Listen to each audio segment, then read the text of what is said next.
महाराष्ट्रामध्ये महापुराच्या संकटानंतर शेतकऱ्यावर नवं संकट आलेलं आहे। चारा टंचाई आणि आर्थिक संकटामुळे शेतकऱ्यावर पशुधन विकण्याची वेळ आली आहे। पावसामुळे झालेल्या नुकसानामुळे दावणीची जनावरं विक्रीला काढण्याची वेळ आली आहे। कुठल्या गावचे तुम्ही?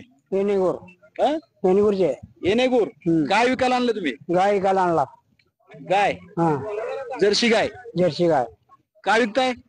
आता ये सोयाबीन काढायला पैसे नेते म्हणून मी गाय विकायला आणले। तुम्ही कुठून आले?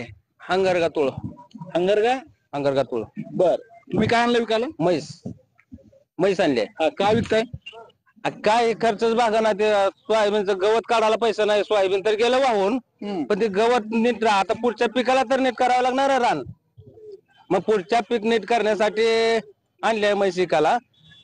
नीट करून रोटर करून काहीतरी करून लेकरं बाळा जागवायचे, काहीतरी दोन पैसे येत्याला आपलं दोन पोती येईल असं म्हणून आम्ही झटा लागला। काय परिस्थिती आहे बाजारात? जनावर भरपूर दिवसाले. आता तुम्ही सत्य परिस्थिती पाहताय सर. हा, जे काय आहे ते कंडिशन शेतकऱ्यावर येणारं अतिवृष्टीचे नुकसान, वारंवार पडणारा दुष्काळ, वल्ला दुष्काळ, पावसामुळे चारा पण वाटोळं झालं. पावसामुळे चारा तर वाटोळ झालाच, पण त्याचे आता तुम्ही प्रत्यक्ष बघताच आहात. शेतकऱ्याच्या हातात म्हणजे काय आर्थिक उत्पन्न काहीच नाही. काहीच नाही. होणारं जे नगदी उत्पन्न आहे ते पूर्णपणे पाण्याखाली गेलेलं आहे.